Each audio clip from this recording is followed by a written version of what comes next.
আমি জানতে পেরে গেছি আবিরের এই অবস্থার জন্য কে দায়ী।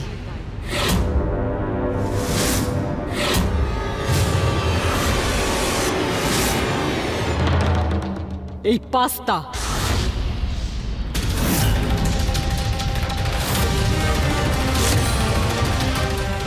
এতে বাদাম রয়েছে। এই বাড়ির প্রত্যেক সদস্য খুব ভালো মতো জানে যে আবিরের বাদামের থেকে অ্যালার্জি হয়, সেজন্য এই বাড়িতে বাদাম আনা হয় না। তাহলে এই খাবারে বাদাম কোত্থেকে আসলো?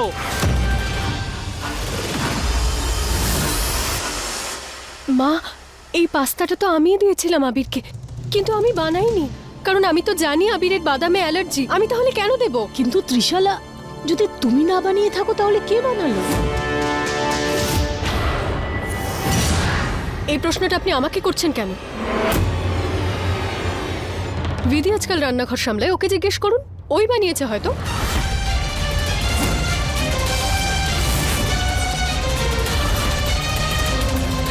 এই খাবারটা তুমি বানিয়েছো? বলো। ডাক্তার ম্যাডাম, এটা আমিই বানিয়েছি।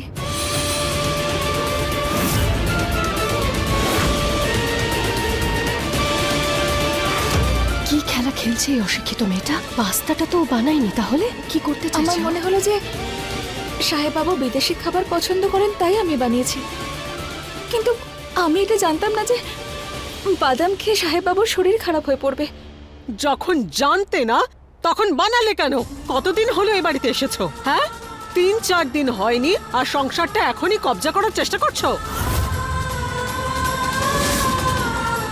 যখন জানোই না কার কি পছন্দ, কার মেডিকেল হিস্ট্রি কি, তখন এই খাবারটা কেন বানাতে গেছো? আজকে তোমার জন্য আবিরের প্রাণটাও যেতে পারতো। আমি তোমার মাকে বাঁচানোর জন্য প্রাণপণ চেষ্টা করছি, আর এদিকে আমার ছেলেটাকে মেরে ফেলতে চাইছো তুমি। তুমি কি ধরনের? ছাড়ো না দিদি, এগুলো সব ঠিক আছে তো? একদম নয়, একদম নয় দিদি। আজকে আমার যেটা বলার সেটা আমি বলবোই। যেদিন থেকে এই মেয়েটাই বাড়িতে এসেছে, কে ওর সামনে দাঁড়িয়েছে? আমি। কে ওকে সবার অবজ্ঞা অপমানের সামনে থেকে রক্ষা করেছে? আমি। কিন্তু ও আমার সঙ্গে কি করছে?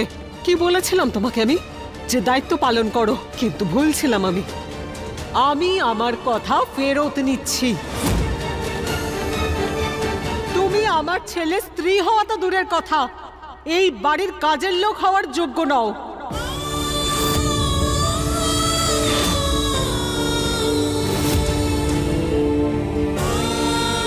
আবিরের জীবনে থাকা তো দূরের কথা, তুমি এই বাড়িতে থাকার যোগ্য নও। এতদিন পর্যন্ত ভালো মনে করতাম তোমাকে, কিন্তু তার বদলে তুমি আমাকে কি দিলে?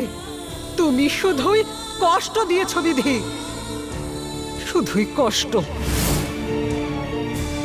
আমার ছেলে আমার কাছে সবকিছু, আর সেই ছেলেকে যদি কেউ কেড়ে নেওয়ার চেষ্টা করে, আমি তাকে ছেড়ে কথা বলবো না। আর তুমি সেই অশিক্ষিত জঙ্গলি মেয়ে। অনেক হয়েছে মা।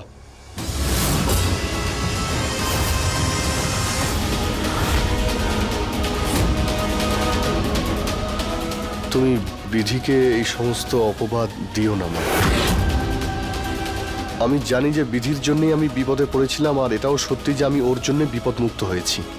ওই আমাকে বাঁচিয়েছে মা। আমি মানছি আমি দুর্বল ছিলাম, কিন্তু আমার জ্ঞান ছিল। আমি সব দেখতে পাচ্ছিলাম যে ও কতটা কষ্ট করছিল আমাকে বাঁচানোর জন্যে, আর আমাকে সময় মতো হসপিটালেও নিয়ে গিয়েছিল।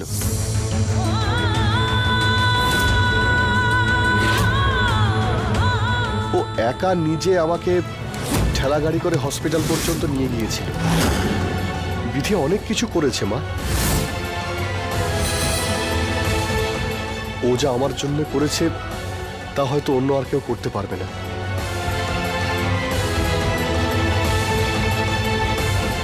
বাদ দাও আবির, এই মেয়েটাকে মাথায় তোলার বেশি প্রয়োজন নেই। ও আবার আমাদের বোকা বানাচ্ছে প্রতিবারের মতো। আর আমি জানি যে এই সরল মুখের পেছনে খুব ধূর্ত একটা মাথা আছে, যার সাথে আমরা খুব ভালোভাবে পরিচিত। আবির, আমি আর রিস্ক নিতে চাই না। তোমার যদি কিছু হয়ে যায় তাহলে আমি আবার এই জিনিসটা রিস্ক নিতে পারবো না আবির। এই মেয়েটাকে এখান থেকে চলে যেতেই হবে। আমি জানতাম না আমাকে নিচু করার জন্য ও এত কিছু করতে পারে। আমাদের ভালোবাসাকে বারবার কোনো না কোনো ভাবে অপমান করে আবির।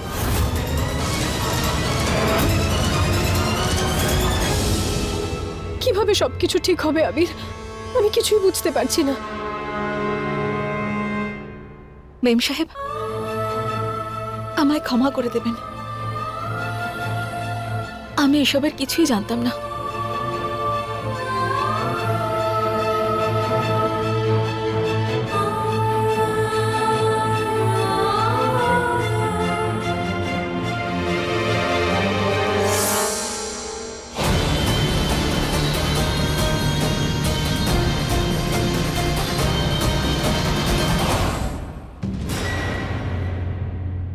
মনে হচ্ছে বিধির দেবী মা ওর পক্ষে নয়, আমার পক্ষে।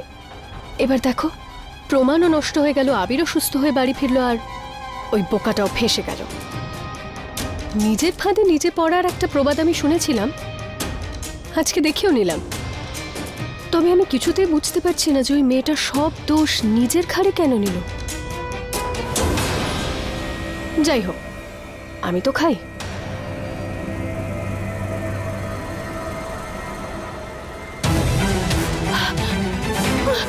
আমার খাবারে তো লঙ্কা কে দিয়েছে? জয় জয় জয়,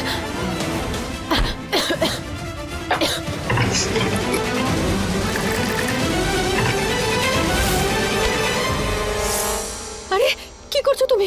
জল দাও আমাকে, জল দাও আমাকে, জল দাও, আমার ঝাল লাগছে, জল দাও আমাকে। বিধি। মেম সাহেব, মনে হচ্ছে জায়গাটার সঙ্গে আপনি মানিয়ে নিতে পারেননি। এই যে এই লঙ্কাটা, এখানের একটা নাম আছে জানেন তো? এই লঙ্কাই ছিল আপনার খাবারে। এখানকার সবচাইতে ঝাল লঙ্কা এটা। আর এই লঙ্কার জন্যই আপনার এখন এরকম অবস্থা। এই নিন ঠান্ডা ঠান্ডা জল, এটা খেলেই আপনার গলার জ্বালা শান্ত হবে।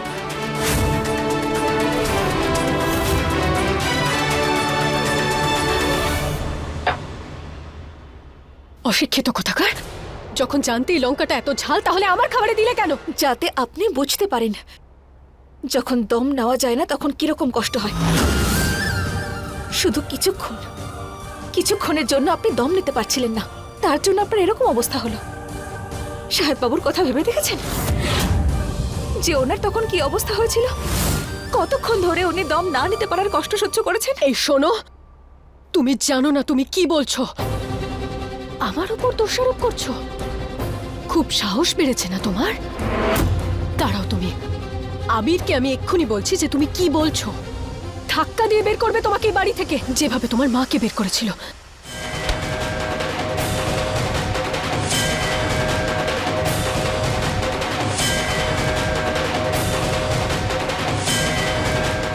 এত তাড়া কিসের মেম সাহেব?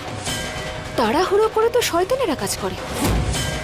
আর আপনি যে সত্যিটার কথা বলছেন না, তো একটা প্রমাণ আমার কাছেও রয়েছে, যেটা জানার পর সাহেব বাবু বাড়ি থেকে বের তো করে দেবেন, কিন্তু আমাকে নয়, আপনাকে।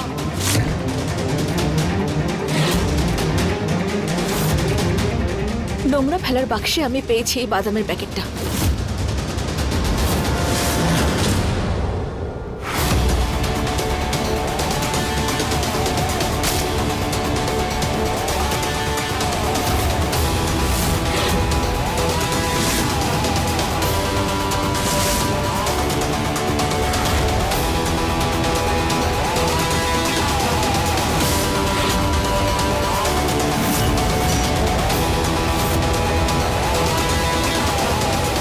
হ্যাঁ, তো কি হয়েছে যদি বাদামের প্যাকেট পেয়ে থাকো?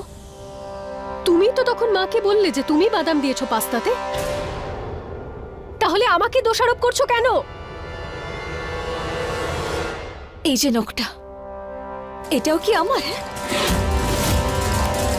মেম সাহেব, আপনি তো সাহেব বাবুকে ভালোবাসেন এরকমই দাবি করেন না? তাহলে কেন কেন বললেন এসব? যখন জানতেন আপনি যে বাদাম খেলে ওনার কত বড় বিপদ হতে পারে, তাহলে ওনার খাবারে কেন দিলেন এটা?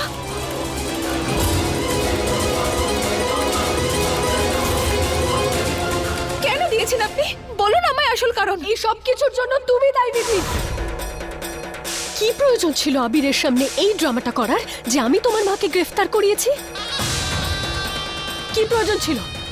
আর আবিরও চলে গেছিল তোমার সাথে সত্যি জানতে। আমার কাছে আর কোনো উপায় ছিল না, আমাকে যেভাবেই হোক আবিরকে আটকাতে হতো, নইলে আমার সত্যিটা বাইরে বেরিয়ে আসতো।